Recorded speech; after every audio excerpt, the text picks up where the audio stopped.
ওরে কি করছিস? তোকে তিন্নি ডাকছে তো। তিন্নি ডাকছে? এই তো তিন্নি ঘুরে গেল এখনই। ওকে একটু ফোন করে দে, বল যে যাচ্ছে মুন্নি। আমি একটু জাস্ট চাটা খেয়ে নিয়ে যাচ্ছি। এই গরমে চা?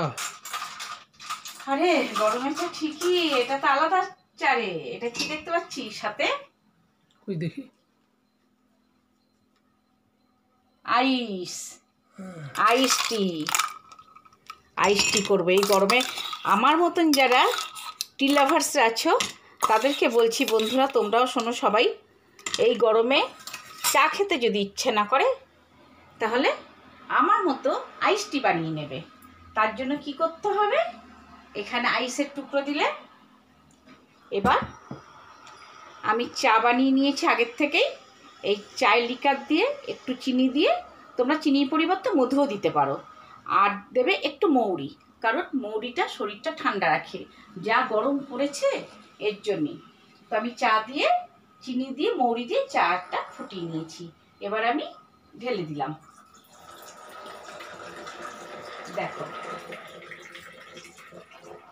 এই মানে চা তো খেতেই হবে, আমার চা ছাড়া আমি পারবো না।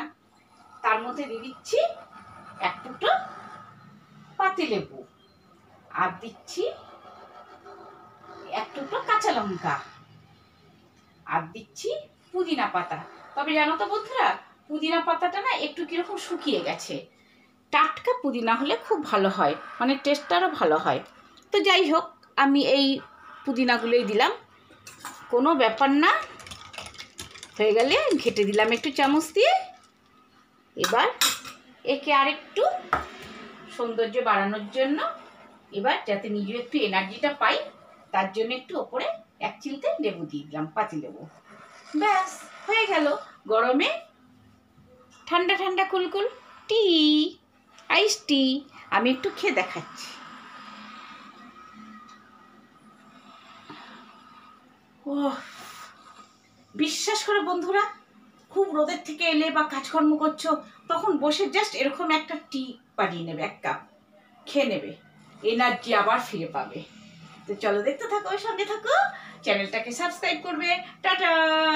পাশে থাকা বেল বাটনটা ক্লিক করে দেবেন। একদম একদম, আমি না বলতে ভুলে যাই বন্ধুরা, তোমরা করে দিও প্লিজ। চলো।